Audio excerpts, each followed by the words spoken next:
আসসালামু আলাইকুম প্রিয় শিক্ষার্থীরা, এই ভিডিওতে আমরা ক্লাস 19 এর ইংরেজি বইয়ের 83 পৃষ্ঠার সি এর কোয়েশ্চেনটার উত্তর বাংলা অনুবাদ এবং উচ্চারণ সহ আলোচনা করব। আমাদের আগের ভিডিওটিতে সুমাইয়া কমেন্ট করেছে, thank you sir, welcome Sumaiya. C এর মধ্যে আমাদেরকে বলছে you read about some countries, which one do you like, make a chart adding more information to it. অর্থাৎ তুমি কিছু দেশ সম্পর্কে পড়েছ। এই পুরো ইউনিটটার মধ্যে অনেকগুলো দেশ সম্পর্কে আমরা পড়েছি। এই দেশগুলোর মধ্যে তোমার কোনটা পছন্দ, এতে আরও তথ্য যোগ করে একটি চার্ট তৈরি করো। এর অ্যান্সারটার মধ্যে আমরা চলো দেখে নিই লাইন বাই লাইন অনুবাদ এবং উচ্চারণ সহ। প্রথমে আমরা লিখব Bhutan is my favourite country, অর্থাৎ ভুটান হলো আমার সবচেয়ে পছন্দের দেশ। Here is a conscious overview, অর্থাৎ এখানে একটি সংক্ষিপ্ত বিবরণ দেওয়া হলো ওয়াই ভুটান, অর্থাৎ ভুটানই কেন আমার পছন্দ সেই সম্পর্কে।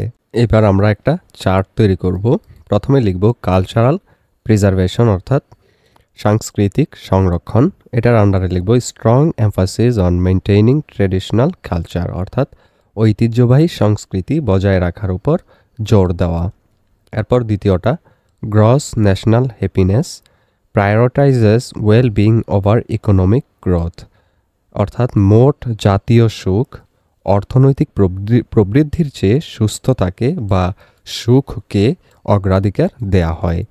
এরপর environmental protection strict conservation laws and high forest cover, পরিবেশ সুরক্ষা, কঠোর সংরক্ষণ আইন এবং উচ্চ বনভূমি।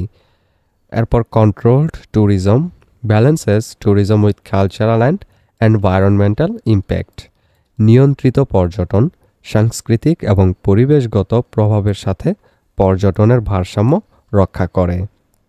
Focus on community and environmental sustainability, সম্প্রদায় এবং পরিবেশগত স্থায়িত্বের উপর জোর দেওয়া। এই ভিডিওটি এই পর্যন্তই। আর পরের ভিডিওতে আমরা পরবর্তী যে লেসনটা আছে ইউনিট 7-এর লেসন 1, অর্থাৎ Zainul Abedin the great artist, এটার যে কোয়েশ্চেনগুলো আছে এর মধ্যে এই কোয়েশ্চেন এবং বি এর মধ্যে যে টেক্সটটা আছে এটার লাইন বাই লাইন অনুবাদ এবং উচ্চারণ নিয়ে আলোচনা করব। সেই ভিডিওটি পেতে হলে অবশ্যই চ্যানেলটিকে সাবস্ক্রাইব করে রেখো।